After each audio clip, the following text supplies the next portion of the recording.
எடப்பாடி பழனிசாமி திகார் சிறை செல்லும் ரகசியத்தை சொல்ல வேண்டிய இடத்தில் சொல்வேன் என்று முன்னாள் முதலமைச்சர் ஓ பன்னீர்செல்வம் தெரிவித்துள்ளார். கிருஷ்ணகிரியில் அதிமுக தொண்டர்களின் உரிமை மீட்பு குழு ஆலோசனை கூட்டம் நடைபெற்றது.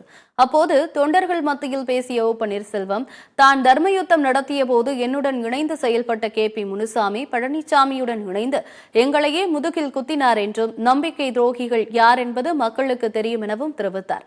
50 ஆண்டு காலம் வளர்த்த கட்சி எடப்பாடி பழனிசாமி மூலம் நசுக்கப்பட்டுள்ளது என்றும், இதை தொண்டர்களுடன் இணைந்து விரைவில் மீட்டெடுப்போம் எனவும் தெரிவித்தார். கட்டுக்கோப்போடு கட்சியை நடத்தி வெற்றி தந்தார்களா? இல்ல. மக்கள் விரும்பலை, உங்களை கழகம் தொண்டனும் விரும்பலை. அதுதான் 66,000 வாக்கு வித்தியாசத்தில். ஏன் என்று சொன்னால், தலைவர் உருவாக்கிய சட்ட விதியை போட்டு மிதிச்சிங்க, தொண்டர்கள் உரிமையை காலில் போட்டு மிதிச்சிருக்கீங்க. நிரந்தர பொதுச்செயலா மாண்புமிகு அம்மா அவர்கள் நாம் ஆசையோடும் இதயசு கொண்டு வந்த தீர்மானத்தையும் ரத்து செய்தீங்க. இந்த ரத்து செய்வதற்கு தீர்மானம் கொண்டு வந்தது யாரு? இந்த ஊருக்காரு. நான் பேரை சொல்ல விரும்பல. இப்ப அவர் தான் அரசியல் ஆலோசகர் அவருக்கு. அதனாலதான் இவ்வளவு மாபெரும் தோல்வியை சந்திச்சிட்டு இருக்காங்க.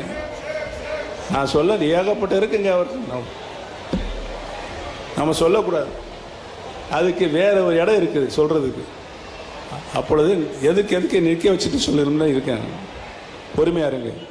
நல்லது நடக்கும் கூடிய விரைவில்.